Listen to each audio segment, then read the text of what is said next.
It's time for Measure Twice. Welcome to Measure Twice. I'm Rob Perugini, along with Joel Graber from Graber Custom Remodeling and Chris Kramer from C. Kramer Interiors. This is the show that helps you envision your home's potential.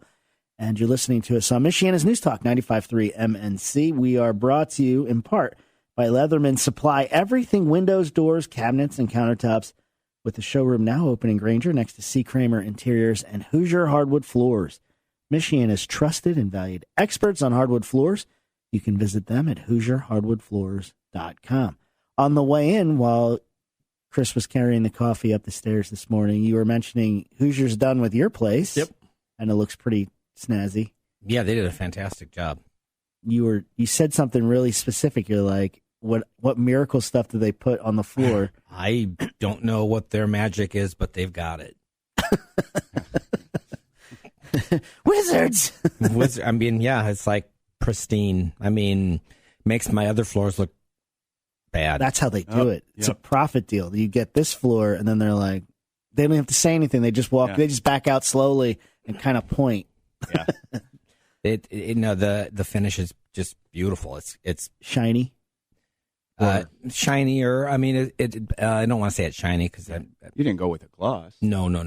It's a nice skating room. Matte. Yeah. But the clarity of the finish is just beautiful. That's what I meant. You could see the wood. Yeah, there's no streaks. There's nothing. I mean, it's just, I hate to use the word perfect, but it's perfect. And this is, Chris Kramer's a corner looker. Oh, yeah. Yeah, from way back. You know what I mean by that? No. Yeah. You said it out loud. Corners? No, he looked. Like, you told me when you were watching HG, you're like, look in the background, look in the corners. Yeah, look where things meet. Look behind you. Yeah. Look behind them. Right. And now it's ruined it for me. But that's the thing, so that's a pretty good endorsement that for Hoosier. Well, if you knew what they had to do and how they did it, and I mean, my floors are not standard floors, wood floors. Right. Mine are not 3/4 inch thick. Mine are 1.5 inches thick. So they had to have custom boards made to replace the ones that they couldn't save. Mm-hmm. And they wove it together and finished it, and you really can't tell the new from the old. And even if we had pictures, it would be hard to explain because it's hard to tell in a picture. It really is. Yeah. But Chris had his floor come out to do work underneath the floor. So to get under the floor comes up. Right. So they had to salvage floor. And it's a 194-year-old floor. So there's a lot going on there. So if and I know this is kind of a long sales pitch, but it doesn't mean to be. It's just like somebody is standing on a floor that they think is it's over for the floor. And it's like, it doesn't really have to be over. No. So that's why we have Hoosier Hardwood Floors as a sponsor. Yeah, I mean, I'll tell you what. I mean, I am so impressed, and I know that I've known them for years, worked with them for years. Had clients say the same thing, that they're very impressed with the finished product, but to actually have it done in my own home is like, wow, this is special. It's special. Yeah. Very confident in our sponsor, Hoosier Hardwood Floors. Absolutely. And when we say we use them, we use them. Yes. Well, I mean, we have Chris had it done in his house. I mean, we've got a project right now that they're adding floor, and you can't tell that it wasn't put in with the original floor. It's kind of funny that the contractor will make room for great subcontractors. Oh, I don't know how else to put it. And Hoosier Hardwood Floors is one of those that you make room for them. You make way for them. You make sure everything. I know that's what you're trying to help this morning. Like, I've got to get some stuff done. I'm a little anxious because I've got to get some stuff done because they've got us fit in. But if I don't meet that schedule, sorry. Yeah. Right. So I'm gonna make sure.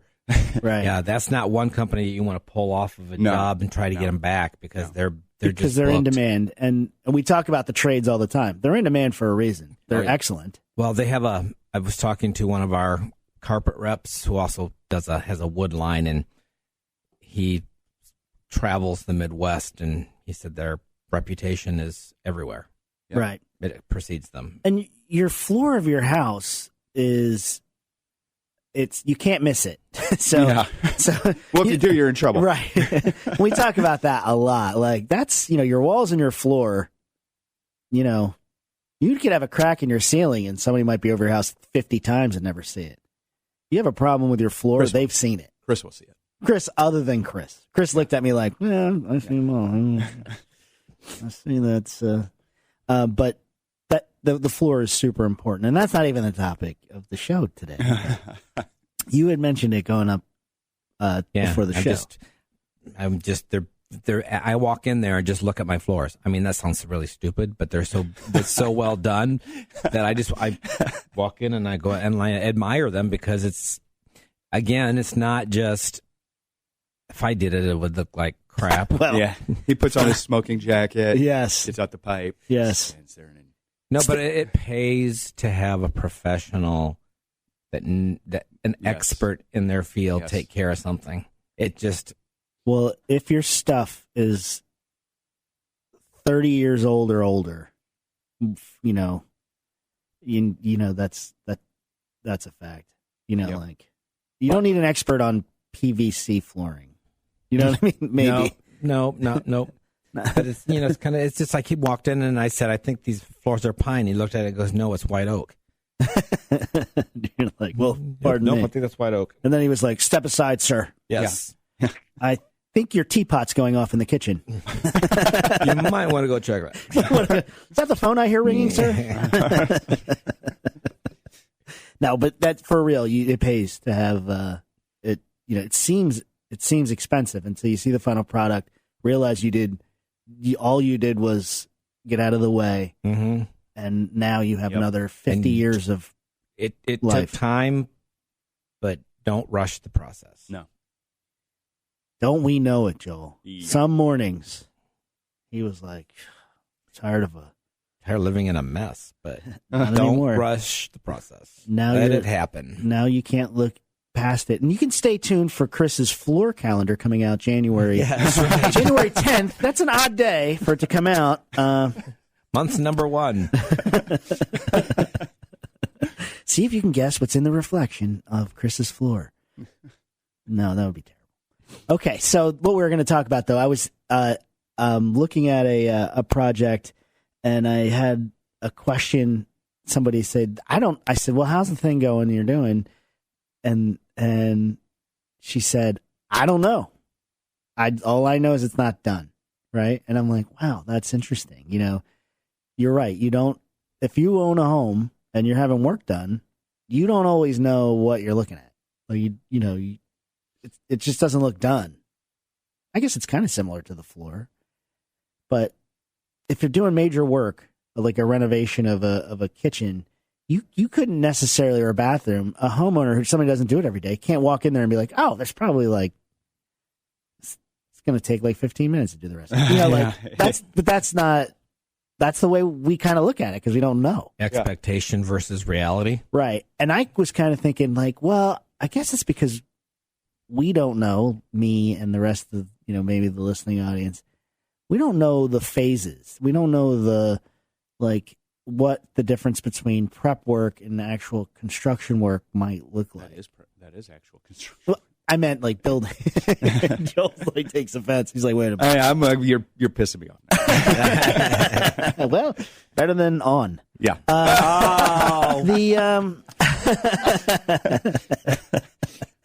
But you're right. It's all construction work. I just meant like tear out's kind of easy to figure out. Yeah. But from there, it's like, well, what is prep? What is build? What is finish? Right. So I was thinking there's like 4 kind of things that go on, right? I don't mean planning. I get it. You got to plan the thing. But it's like tear out, prep, build. No, you're finished. building. You build. You prep for which. Okay, so See? So there's different every part has its own prep. Which is part of the building. So when I go in and say it's a bathroom remodel, we tear out. We have to frame for a shower, closet.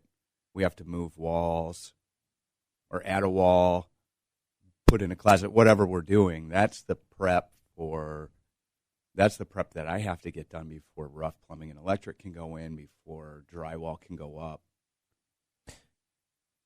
But then, like, the tile guys have to come in and they have their own prep work before they can lay the tile, depending on what's going on. Right. Well, and all the rough plumbing and electric, that's their prep for the finish. So, interesting. And some prep is done for the person coming in after. Like your plumber Exactly. comes in to get the rough-ins done. Without the rough-ins, your tile guy can't put the tile up. right. So that's prep work, but it also looks like you're building something. Yes. It's all part of the building process. And just because you did the tear out today doesn't mean that tomorrow the next person comes in. Right. It might be a few days before that next person comes in to start the next phase. Right. So the process takes a while based on scheduling. Based on scheduling, sometimes weather. Depending on the project, yeah. Right. And your subs. Okay, so when we come back, let's talk a little bit about that because that sets the stage perfectly for our next phase. This is Measure Twice.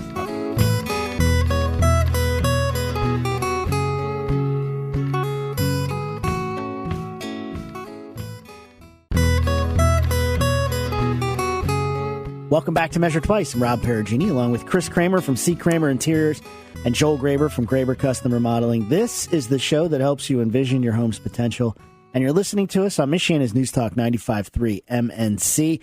We're brought to you in part by Leatherman Supply. Everything windows, doors, cabinets, and countertops, with the showroom now open in Granger right next to C. Kramer Interiors and Hoosier Hardwood Floors, Michiana's trusted and valued experts on hardwood floors.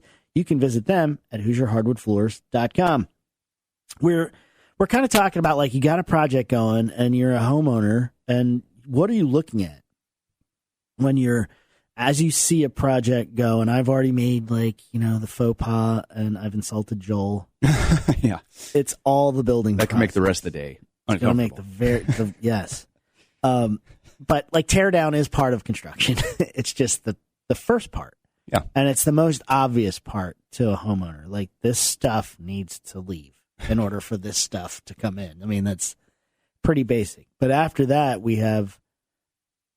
it sounds to me like when you're looking at a project, the prep phase is also filled with phases, because from the moment the thing is cleared out, you're now probably prepping until you see new stuff come in. I know I'm oversimplifying it, but I'm trying to make it simpler for people to. I would say, like, where you start turning the corner from prep is probably like drywall.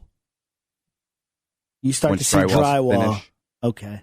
I mean, then the parts after that, there are prep for that part, but I would say everything before that is really just what you would consider prep, because that's when you start seeing it come together. Gotcha. And I think a bathroom's pretty easy to talk about with that, because I guess when you're designing it, well, I get Chris, if somebody's designing if somebody's like, yeah, this bathroom just isn't working for me. I want to kind of,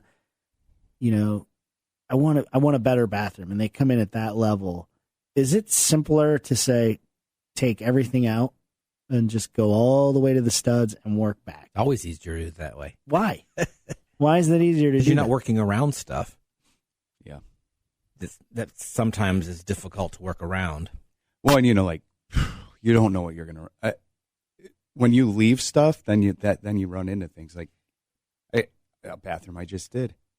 If we had tore it all the way back and just completely gutted it to the lumber, there would have been some other framing stuff that really needed to be addressed, and we would have been able to see it. But we didn't see it until after. You really couldn't pick it up. It was in the ceiling. So then I had to do a bunch of stuff in a small little tight area in the attic.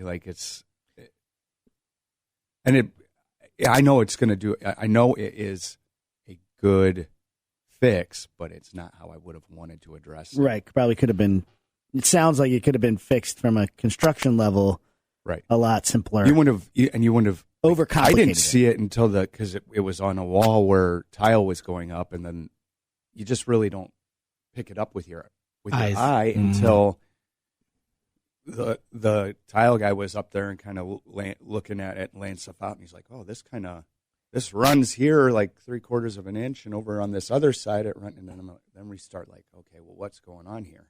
Oh, I know what you're talking about. And Chris and I had to have a conversation. What do we do here? Because if once tile goes in, you see that. Oh yeah, because you're adding a straight line to something that's not straight, and then you highlights it even more.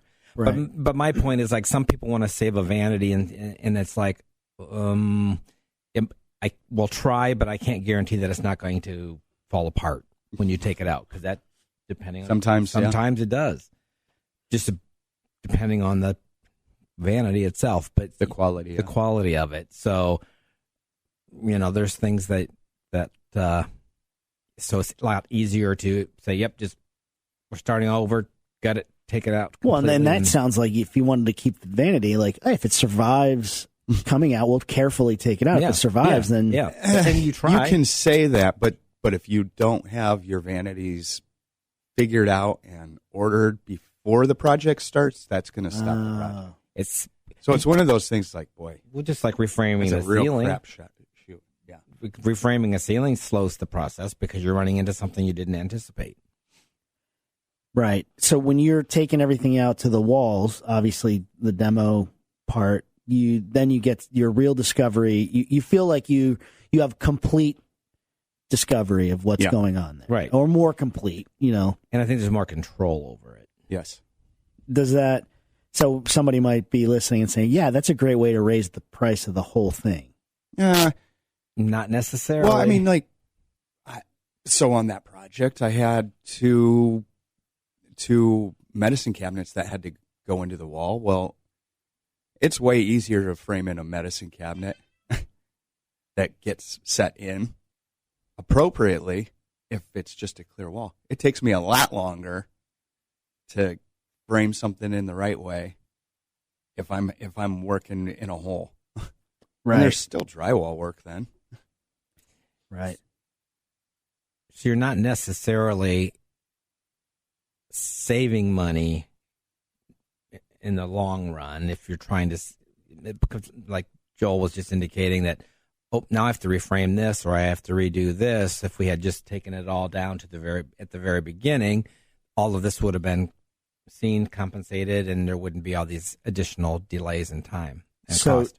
Specifically talking about bathrooms right now, what I'm hearing you say is, hey, the most chance that you can eliminate in a project actually saves you money. When you eliminate a lot of unknowns, you tend to it tends to be more efficient with your spend than if you allow chance or unknowns to be discovered, and now you're working around. And the workarounds, I'm just translating what I'm hearing here. The workarounds sound to me like they can be in a very expensive part of a project, because or add to the expenses of your project because of now you're dealing with things, and that costs more. So if you've estimated your project at X, that unforeseen isn't on that piece of paper. Right. Which once you pull everything out and you see it, well, now you are adding some cost and some time, but it's most likely going to be less cost and less time dealing with it there, as opposed to in a very confined space.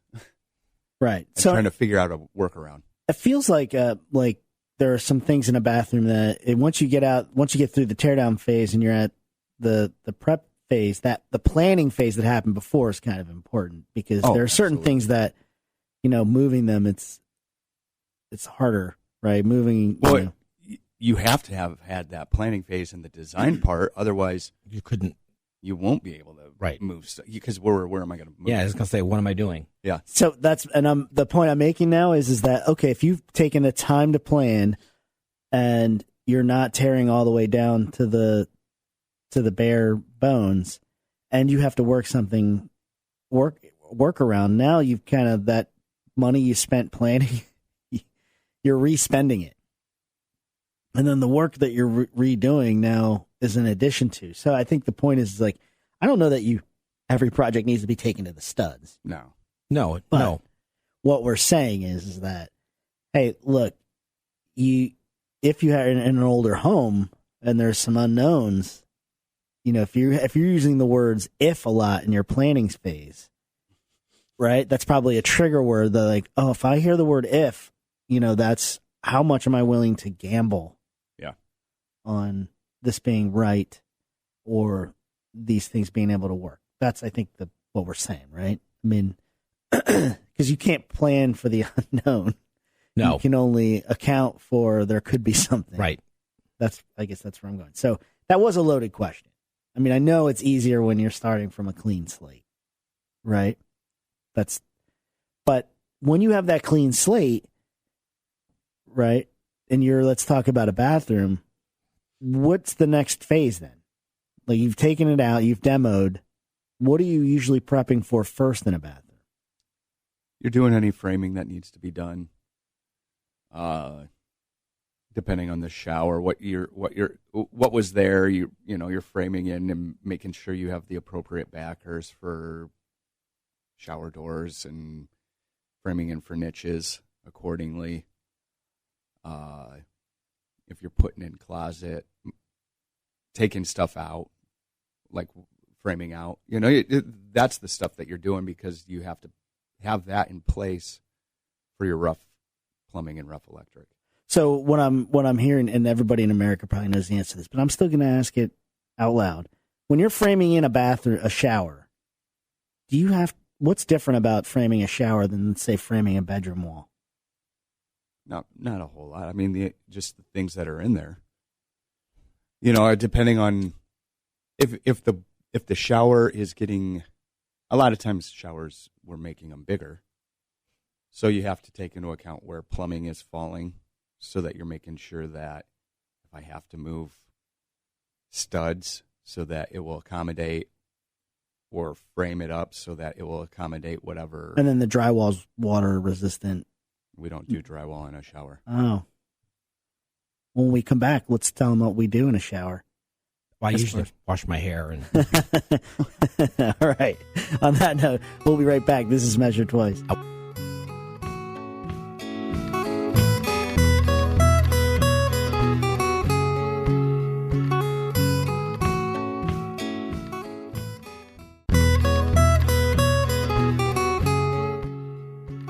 Welcome back to Measure Twice. I'm Rob Perugini, along with Joel Graber from Graber Custom Remodeling and Chris Kramer from C. Kramer Interiors. This is the show that helps you envision your home's potential, and you're listening to us on Michiana's News Talk 95.3 MNC. We're brought to you in part by Leatherman Supply. Everything windows, doors, cabinets, and countertops, with the showroom now open in Granger next to C. Kramer Interiors. And Hoosier Hardwood Floors, Michiana's trusted and valued experts on hardwood floors. You can visit them at HoosierHardwoodFloors.com. What you got going on over there, Joel? Joel's like floating away on his wheeled chair. Too high. Mine's Feels too weird. and mine's too low and stiff, and it's forcing me to sit straight up. It's like Forcing him to have good posture. and my chair is just right.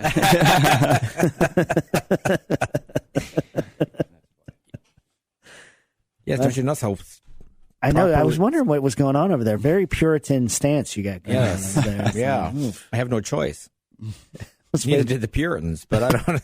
Yeah. Waiting for you to yell, sinner! We're talking about the Heathen. Heathen. We're all somewhat heathens here. Especially the way Chris tailgates. I don't know. Yeah. So, whew, Yeah. keep your shirt on, brother. I'm just kidding. Chris is like, I did not take off my shirt. No way. Big, Not that he remembers. Yes. Hey, I didn't. No, I was very responsible. He was tailgating at IU. We're big supporters of IU, man. Go win, IU. Yeah. And Purdue and Notre Dame. Does Butler have a football team? Yeah. They do? It's an FCS team. Oh, so go Butler. Who else? What's the one in Muncie? Ball State. Yeah. Go Ball State. Go all Indiana. Yeah, just go Hoosiers. We don't talk enough sports in here. They don't remodel enough. They don't design enough. We're designing plays in here, X's and O's. Okay, so what we're talking about are different phases. We kind of got stuck on a bathroom thing, and I'd mentioned what's different about a shower than a regular wall. And we were getting to what's the difference, Chris? They use a substrate rather than drywall, right? For water protection, and moisture. Back in the day, you were using like green board or whatever, like a long time ago. I mean, yeah, a long time ago they'd put drywall behind, but not a great idea. It doesn't hold up. Yeah. Lasted about 6 months, but no. Yeah. Then it became what ranch black dip for some reason. I don't know. Yeah, it became dip for your chips. Then they went to cement board.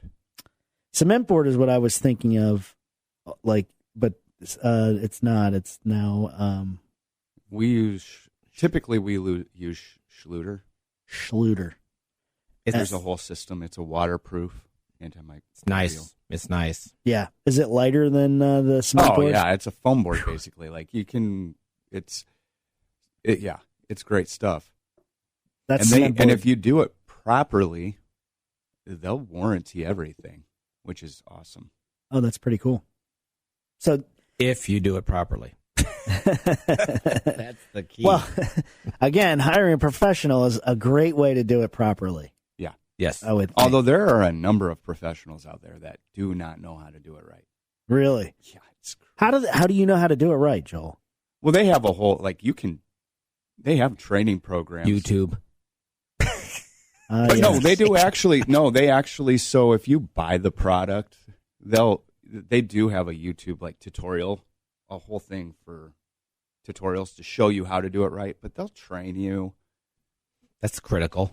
I think that's an important component. Yeah, I think that is pretty, especially so if there's that a warranty you are involved. installing it properly because they don't want issues with their system.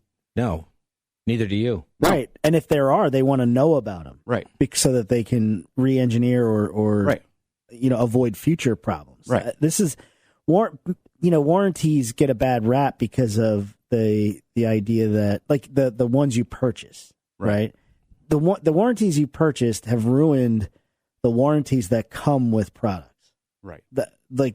This is my opinion. This is an editorial to me. Because when you hear somebody trying to pitch you a warranty, it sounds like they're pitching you a substandard product. Right. Mm-hmm. Right? That's what it sounds like. Be prepared. This thing is going to break. Right? So people get turned off by it. When you buy a product that is probably on the higher end of payment compared to other products, but it comes with a warranty, that warranty serves a lot of purposes. It serves the purpose of protecting the homeowner or whoever's buying it. Because they're paying a little bit more, they're protecting that payment, right? Giving you peace of mind. But it also protects the company because when they're warranted, they tend to find out if there's an inherent problem, then they can fix and re-engineer and make the product better. It's two sides of the of the warranty. Pay attention when things have warranties because generally when something comes with a warranty, it's because the manufacturer is confident in it and they want to be better. And then that's just generally in my experience, that's what I've seen. Does that hold up in construction? Yeah.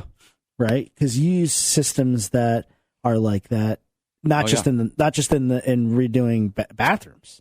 Yeah, we use a lot of that kind of thing. And it's kind of cool. Look for some warranties when you're working with somebody. Is this warranted? Because you want to forget. That's the thing, right? As I'm in the homeowner chair here, you want to be able to forget it. Yeah. You want to be able to do the bathroom and just go take showers. Mm-hmm. You know, you don't want to have to think about it. I mean, right? Just like your floor. Yep. You want to just gaze into its eyes. And I do. And that gaze is back. Okay, so it says thank you. And it's not a trampoline anymore. That's right. Yeah. It's kind of a big deal. So like if you're redoing your bathroom and you see a shower, like you go in and you see the showers framed out, you know now to look for what?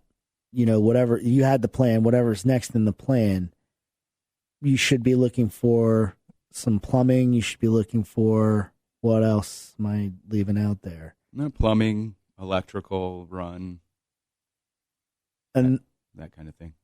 And then you have, I guess, when does the floor of a bathroom, when is that supposed to go in? Depending on what you're doing, I suppose. I mean, typically we're doing tile in the bathroom. And is that right away, or is that like last? No, that has to go once the typically we're getting drywall up before that. Drywall, and then you'll see tile. Then you'll see tile going in. And then they cover it. Then we cover it to protect it. Right. But the tile, so when you're looking at tile, right, how are they generally preparing for tile?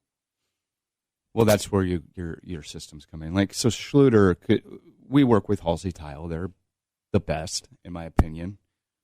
And they use the Schluter system. So that is, as Chris said, your substrate for your walls. It also, for your shower floor pan, which is the base of your shower curb system, they have a floor system that's called Ditra. So the Ditra mat, and everything's waterproof. It's just a beautiful system that really works nicely all together. Mm-hmm.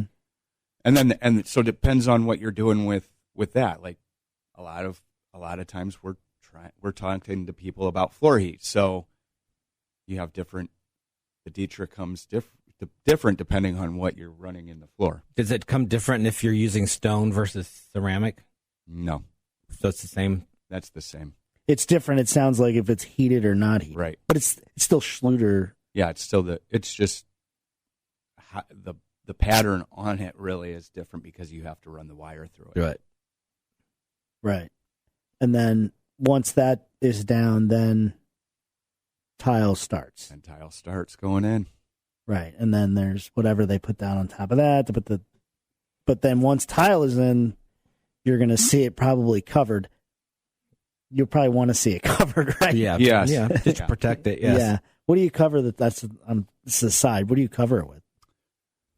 Typically we use like a product like Ram board or Build board. It's a cardboard sheet that rolls out and gets taped down on it. And it just protects it from things dropping in dirt. Yeah. Foot traffic. Yeah. Mainly foot traffic. And then it's grouted after that? No, it's grouted before. So you're actually protecting the whole, like a finished tile. Gotcha. Yeah. So that's a phase. But that's an important phase. That's why when people see tile, I think that's a big, mental milestone for your bathroom, right? Seeing the shower go in, that's like, oh, it's happening. Yeah. And then seeing the tile, it's like, it's really happening. These are the milestones that I think as a homeowner, you're like, yes, this thing's going on, Why are you laughing? That's when we get the phone calls. Oh, really? Mm-hmm. Like, what's going on type phone calls? Yeah, panic. Oh, you're like, this isn't what I thought I was getting? Uh-huh. Oh, because they see it now. Mm-hmm. You start to see it, and you don't see enough of it to see what it's going to be. Well, and that's the thing, like, I always tell people when tile's going down, don't judge the tile until it's grouted. Yeah, because it changes drastically. And then, but at the same time, like you really can't judge the tile until everything's in because you got to see it with your cabinets. It's amazing. Walls painted with your trim. You have to see the whole project finished instead of focusing on one element. Right. But we're human. Yeah. We're reactionary. All right, so when we come back, let's bring the project together. This it's not the end of the show. One more time, we're going to bring it all together. So keep listening. We'll be right back. This is Measure Twice.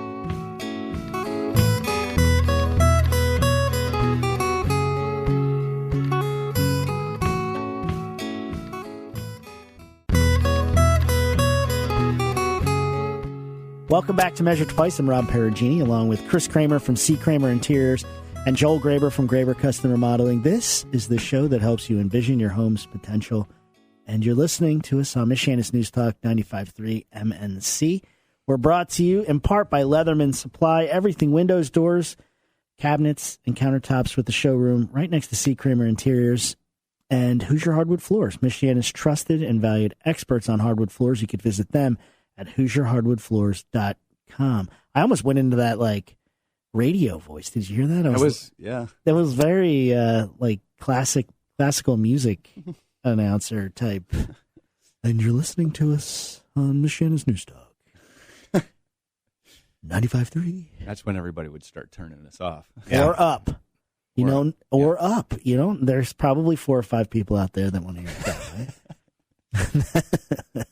We were talking about the phases of your project, but we kind of got stuck talking about a remodeling, like a bathroom situation, because it is kind of, there's levels and phases to that are pretty easy to distinguish. Right. And we uncovered some things. I'll just remind you, hey, look, if you see a tile floor go down and it's not covered and they're still working in there, you go cover it. Tell them to cover it. Tell them to cover it. Have it covered, because that's not cool. Well, hopefully you don't have to have that conversation. Hopefully you don't, or you never know. But also we were talking about when we went to break was there's a phase in homeowner projecting where your work is getting done and you see the work getting done now. Like tear out, it's kind of hard to visualize. Like, stuff's going on, but it's hard to visualize what, how this is going to be. But then as things get built, like showers are framed out, tiles down, there's rough-in electric, you can start to start getting excited. Yes. And then saying, this doesn't look how I thought it was going to look. Or it looks exactly like I thought it was going to look. That's very rare. Right. I know.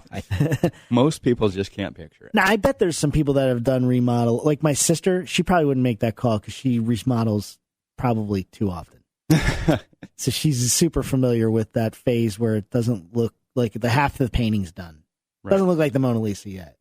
You know what I mean? It's hard to visualize. But that's where I'm going is you said that's when the phone rings because this is what I picked out. This doesn't, I don't think this looks right. Yes. What happens? Why doesn't it look right, Chris? Why do you think because visualization is different from the reality when you're looking at a tile, and you could try to draw it out for them, but seeing it in real time is different. I guess, why does it look different with grout than without grout? Because it does. It looks finished. much better. It's finished. Yeah, the grout kind of helps pull the colors and everything together, gets rid of the whatever the substrate is behind it that you can see through, which changes raw edges. Yeah, it softens the tile. Chris, you've actually mentioned this before. Like your eye goes to unfinished. Oh yeah, we even hinted at it. I hinted at it this in the first segment. Your eye kind of goes to once you see it, you never unsee it until it's resolved. Right, and that's kind of where there's no like rough hewn tile, right? Oh yeah, there is. There is. I knew he was going to say that.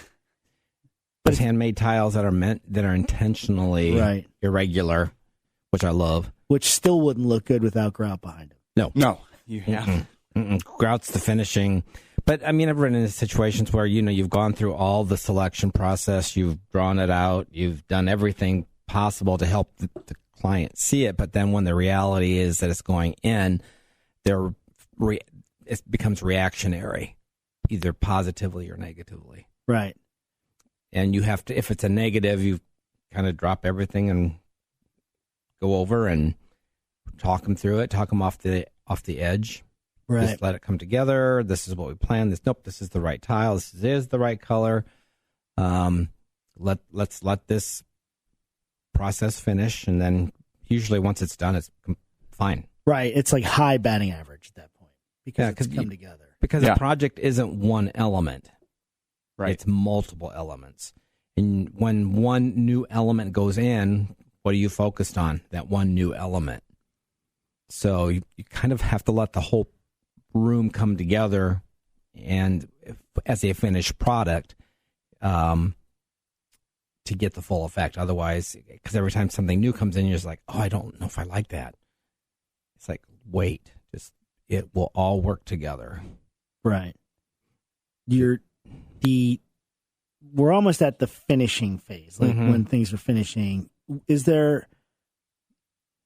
just before everything is starting to be finished, like what is when you're saying I'm finished? We're using the term finishing. You might be able to define this better, Joel.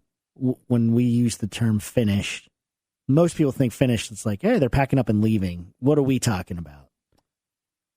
Your finish is like your cabinetry, trim, your finished plumbing part. So your faucets and drains and all that stuff. The toilet, if it's in the bathroom, the toilet, countertops, right? Paint, like and whatever doors are going in, things like that. Right. Okay. So you're at the phase where finishing is about to start, right?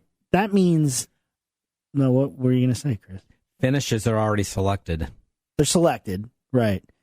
And they're about to They better come in. Yeah, they better be. Otherwise, they can't You're do not anything. getting them, right? Yeah. All of that stuff's already been planned, figured, ordered. Right. So it's about to happen. When you say, how does that? What's the general order then? In a bathroom, your trim because once your tile goes down, then you're putting in your cabinetry. So finishes kind of start when the tile's down. I mean, tile really is the beginning of your finishing. Gotcha. That's kind of where I was going. Yeah. You said it much better than I said. When you see the tile, that's the finishing process, and the finishing of tiles probably grout. Yeah. Right. I mean, once your tile's in the shower, immediately you're getting the shower door ordered because that can take a little bit of time to come. Right, and that triggers. So those little changes in in the project trigger different ordering in the project. Yep. Why wouldn't you order the bathroom door like the second? You can't. You it can't. has to be made to the size of the finish opening. So your finish opening is where your tile is. Oh, I see. And if that changes at all, yeah. And the thing is that they're so typically we're doing heavy glass enclosures, 1/4 or 3/8 inch thick glass, and so that stuff's being measured. They're checking plumb on the walls. Especially in a remodel, it's unlikely that you're getting a perfectly plumb wall, level all the way up and down. And sometimes it's based on the environment you're in. So you're part of the phase too as the homeowner. So thanks for listening. Listen to us again next week. This is Measure Twice.